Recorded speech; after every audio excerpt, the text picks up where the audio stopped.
Hello students. स्वागत है आप लोगों के अपनी यूट्यूब चैनल शिक्षा में। तो देखिए बच्चों, आज हम लोग पढ़ने जा रहे हैं अपने एक नए से टॉपिक को जिसका नाम है मगध साम्राज्य। आज के इस पूरे लेक्चर में हम लोग मगध साम्राज्य के बारे में पढ़ेंगे, जो आपके एंट्रेंस एग्जाम के लिए अति महत्वपूर्ण टॉपिक होने वाला है। तो आप लोग क्या कीजिए, ध्यानपूर्वक इस लेक्चर को देखिए और इसका नोट्स बनाने का ज़रूर कोशिश कीजिएगा। कोशिश नहीं करना है स्टूडेंट्स, नोट्स बनाना ही बनाना है, क्योंकि नोट्स आपके लिए बहुत ही ज़्यादा महत्वपूर्ण होगा, आपकी सफलता के लिए बहुत ही ज़्यादा महत्वपूर्ण होने वाला है।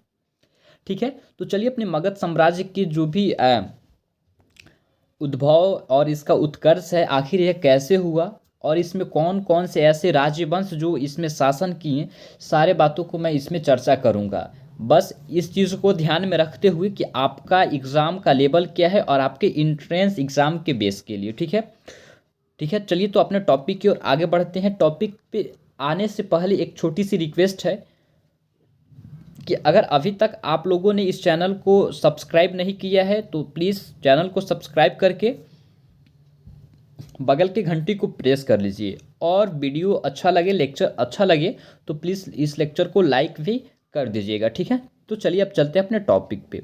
हम लोग सबसे पहले देखते हैं कि मगध जो राज्य है या मगध साम्राज्य जो है, इसका उत्कर्ष कैसे हुआ, इसका उद्भव कैसे हुआ।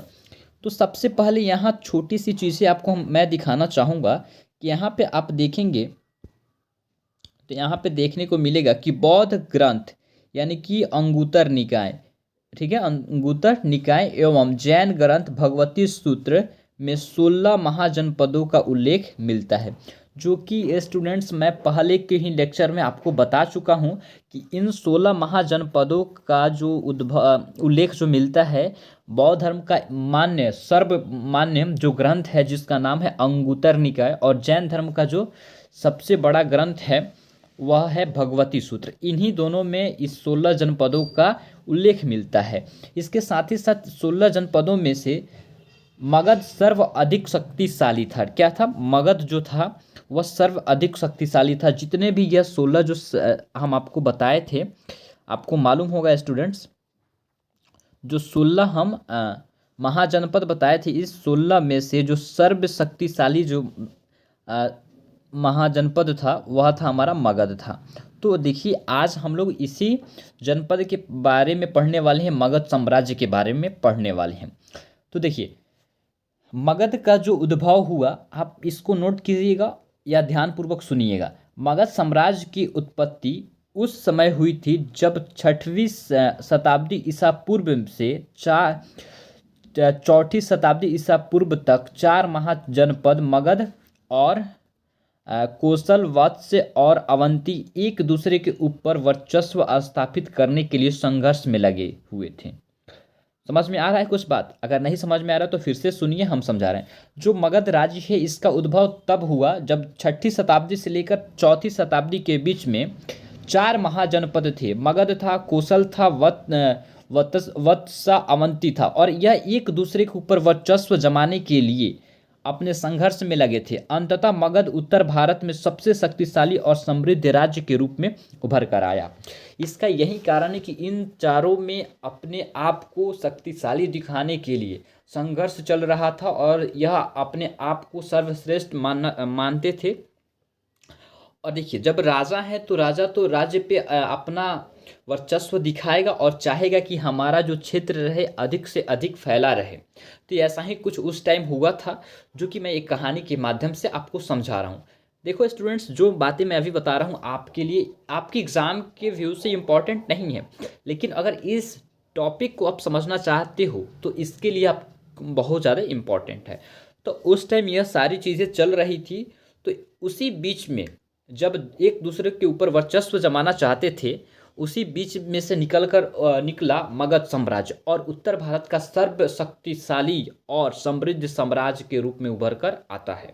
ठीक है, मगध साम्राज्य का उद्भव जो हुआ ऐसा ही कुछ करके हुआ। लेकिन एक मिनट, इसके उदय के कारण क्या था? देखिए मगध साम्राज्य का उदय होने के कारण एक ही था कि भौगोलिक स्थिति जो थी गलत तरीके, भौगोलिक स्थिति और उसके बाद प्राकृतिक संसाधन विशेष रूप से, ठीक है, प्राकृतिक संसाधन विशेष रूप से लोहा का बहुयात मात्रा में उपलब्धता, जिसमें उन्होंने देखिए हाँ जिसमें उन्होंने प्रभावशाली हथियार बनाए और उनसे मदद मिला। तो देखिए इन चीज़ों को आपको ध्यान में नहीं रखना है, जो मेन पॉइंट है उसको हम आपको चलते हैं अब बता रहे हैं। देखिए सबसे मेजर पॉइंट यहाँ पे यह है, आपने तो देख लिया कि मगध साम्राज्य का जो उद्भव हुआ था वह कैसे हुआ था, कब से कब हुआ था। अब आता है यही बात, यहाँ पे आपको देखना है, क्या देखना है, अब यहाँ पे आपको देखना है मगध साम्राज्य जो है यहाँ पे, ठीक है। देखिए मगध साम्राज्य के प्रमुख राज्यवंश, यानी कि मगध साम्राज्य में जितने भी राज्यवंश ने शासन किया है उनका नाम यहाँ पे देखने को मिलेगा। देखिए मगध साम्राज्य का सर्वप्रथम जो राज्यवंश था जो शासन किया वह था बृहद्रथ था। यहाँ पे कुछ मिसिंग है, मैं यहाँ पे खुद लिख दे रहा हूँ, क्या था, बृहद्रथ था, ठीक है, देख लो, यहाँ लिख देता हूँ, 1 मिनट।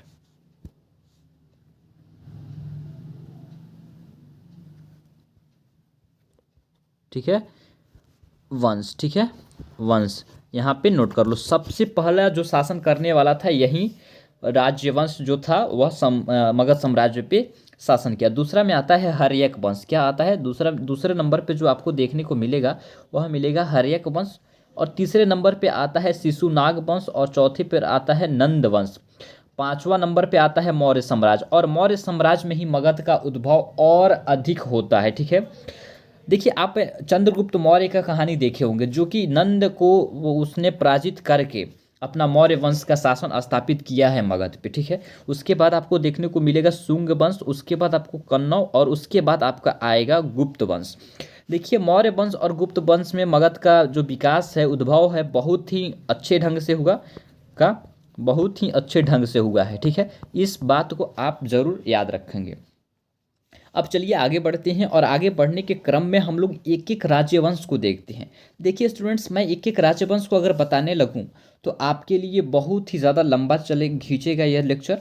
और एक बात और इसमें मैं ऐड कर दूं, क्या, एक बात मैं और इसमें ऐड कर दूं कि जो इम्पोर्टेंट है वही देखते हैं, क्योंकि मुझे ऐसा लगता है कि आपके इंट्रेंस एग्ज़ाम के लिए, आपके इंट्रेंस एग्ज़ाम के बेस पे जितना इम्पोर्टेंट मुझे लगता है, जितना इम्पोर्टेंट आपका जितना इम्पोर्टेंट जो होना चाहिए, ठीक है, यह जो मौर्य वंश है उतना इम्पोर्टेंट और कुछ नहीं है। क्या, यह जो मौर्य वंश जितना इम्पोर्टेंट है उतना और यह जो वंश है मुझे नहीं लगता है कि आपके इंट्रेंस एग्जाम के लिए होगा। लेकिन फिर भी हम सभी वंश जो राज्यवंश हैं इनके बारे में थोड़ा बहुत करके देख लेंगे। चलिए आइए नेक्स्ट पॉइंट पे चलते हैं और देखते हैं। नेक्स्ट पॉइंट यही है, देखिएगा। पहले हम लोग देखते हैं जो 1 नंबर पे आया था बृहद्रथ, ठीक है, क्या है, बृहद्रथ जो है वंश, इसको देखते हैं, ठीक है। चलिए सबसे पहले देखिए, यह मगध का पहला ज्ञात राजवंश बृहद्रथ था। इसकी स्थापना बृहद्रथ ने की थी, जिसकी राजधानी राजगिरी या ग्रीव्रज था। आपके इंट्रेंस एग्जाम में पूछ लिया जाएगा एक प्रश्न, ठीक है। एक प्रश्न जो है आपके लिए वीवीआई है, इम्पोर्टेंट है, पूछा जा सकता है कि मगध का पहला राजधानी कहाँ है, क्या है, राजधानी कहाँ है। तो आप याद रखना, ग्रीव्रज या राजगीर, क्या है, लिख देते हैं, लिख लो, ग्रीव्रज या राजगीर, ठीक है, राजगीर, ठीक है। इतना नोट जरूर कर लो। और यह किसने बनाया था, जो मगध पे सर्वप्रथम बार राज्य शासन किया था, जिसका नाम था बृहद्रथ, उसी के द्वारा यह राजधानी स्थापित किया गया था। यह आपके लिए मोस्ट इम्पॉर्टेंट और सबसे ज़्यादा महत्वपूर्ण है इस राज्यवंश से, इतना ही आपके लिए। चलिए नेक्स्ट चलते हैं, नेक्स्ट देखते हैं हम लोग हर्यक वंश। हर्यक वंश से क्या इंपॉर्टेंट है मैं अभी आपको बताने जा रहा हूँ। देखिए आपके लिए हर्यक, ठीक है, क्या है, हर्यक वंश, आप नोट कर लो। दूसरे नंबर पे लिखो हर्यक वंश। देखिए इसको पितृहंता वंश भी कहते हैं, क्या कहते हैं, पितृहंता, पितृहंता वंश, ठीक है, इसको पितृहंता वंश कहते हैं। अब देखो पितृहंता वंश क्यों कहते हैं, देखिए जो राजा रहते थे उनका बेटा ही उनकी हत्या करके अपना जो है अब खुद राजा बनता है। इसी कारण अपने देखिए जो भी होते हैं वो अपने पिता को मृत्यु करके अपना अपने आप को राजा बनाते हैं, ठीक है, यही इसी कारण इसको पितृहंता वंश हम लोग कहते हैं, ठीक है। देखिए इसका सबसे पहला जो राजा हुआ मगध का, इसमें बिंबसार हुआ, ठीक है, बिंबसार, हर्यक वंश का बिंबसार।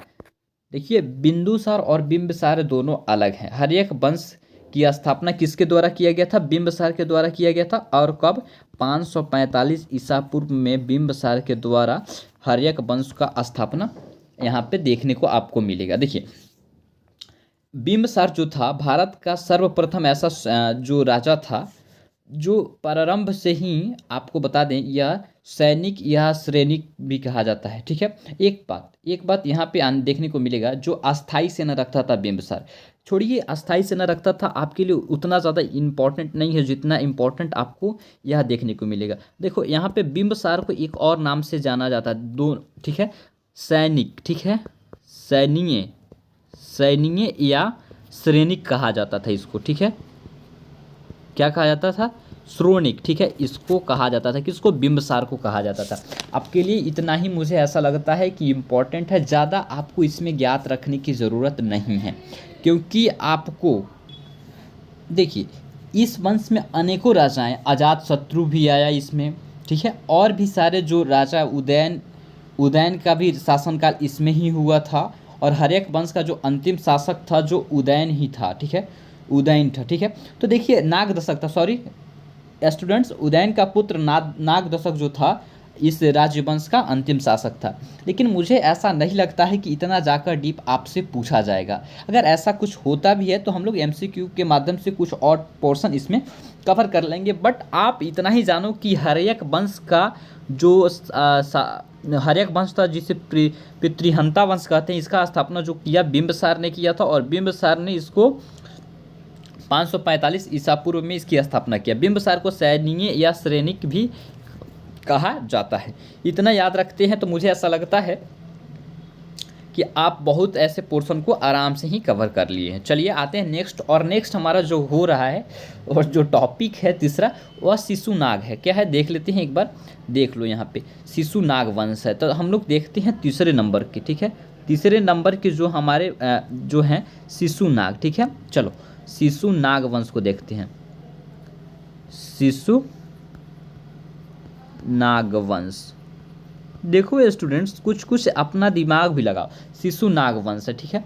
तो मुझे ऐसा लगता है कि यह याद करने में आपको बहुत ही ज़्यादा आसानी रहेगा, क्योंकि शिशुनाग वंश का जो संस्थापक रहे हैं नागदशक, शिशुनाग वंश का संस्थापक नागदशक, और उसके अमात्य एक मिनट, सॉरी स्टूडेंट्स मैं कुछ यहाँ पे मिस कर रहा हूँ। इसका जो स्थापना हुआ कब हुआ लिख लो पहले, 412 ईसा पूर्व में नागदशक को, ठीक है, जो नागदशक था, एक मिनट स्टूडेंट्स, जो हर्यक वंश का क्या था, अंतिम शासक था, उसका ही अमात्य जो था शिशुनाग, ठीक है, क्या था, तो जो उसका अमात्य था शिशुनाग, इसी के द्वारा यह शिशुनाग वंश की स्थापना किया गया था। जो कि आपको इतना याद नहीं रखना, आपको याद रखना है कि 412 ईसा पूर्व, 412 ईसा पूर्व में शिशुनाग वंश का जो संस्थापक था वह शिशुनाग था, ठीक है,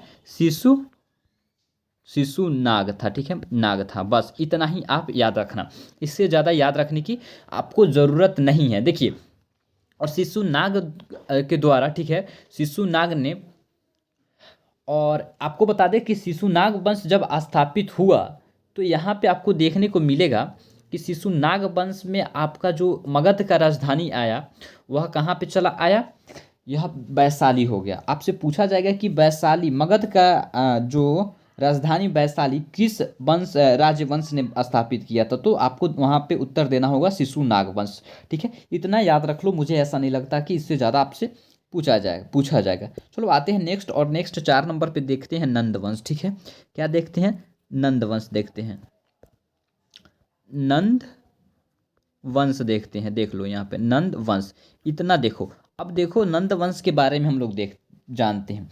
देखो नंद वंश का जो शासक था, जो नंद वंश का स्थापना किया, पुराणों के अनुसार नंद वंश का जो संस्थापक रहा महापद्म नंद, महापद्मानंद नहीं, महापद्म नंद, ठीक है, ध्यान पूर्वक सुनना। इसके जो संस्थापक रहे महापद्म नंद, ठीक है, देखो लिख देते हैं हम महा, यहाँ पे पद्म नंद देखने को मिलेगा, यह रहे, ठीक है, महापद्म नंद नंद वंश का संस्थापक रहे हैं, ठीक है, इसको ध्यानपूर्वक सुनना। महापद्म नंद, महापद्म नंद जो रहे, यह एक नंद वंश का संस्थापक रहे हैं, ठीक है। इससे ज़्यादा आपको इसमें कुछ जानने की ज़रूरत नहीं है। देखिए अब एक पॉइंट यहाँ पे देखने को मिलेगा कि सिंचाई के लिए, इतना तो डीप आपसे जाएगा नहीं, मुझे ऐसा पूरा विश्वास है कि आपसे इतना डीप जाकर पूछा नहीं जाएगा। तो जब इतना डीप जाकर आपसे पूछा ही नहीं जाएगा तो ज़्यादा डीप जाने की इसमें ज़रूरत ही नहीं है। अब चलते हैं हम लोग डायरेक्ट मौर्य वंश, ठीक है, कहाँ पे चलते हैं, मौर्य साम्राज्य के ऊपर, और मौर्य वंश के बारे में हम लोग पढ़ते हैं। देखिए मौर्य साम्राज्य को हम लोग बाद में पढ़ेंगे, लेकिन इतना जान जाओ कि 5 नंबर पे जो स्थापना किया हमारा वह मौर्य साम्राज्य था। क्या था, मौर्य, मौर्य वंश था, ठीक है, वंश था, 1 मिनट,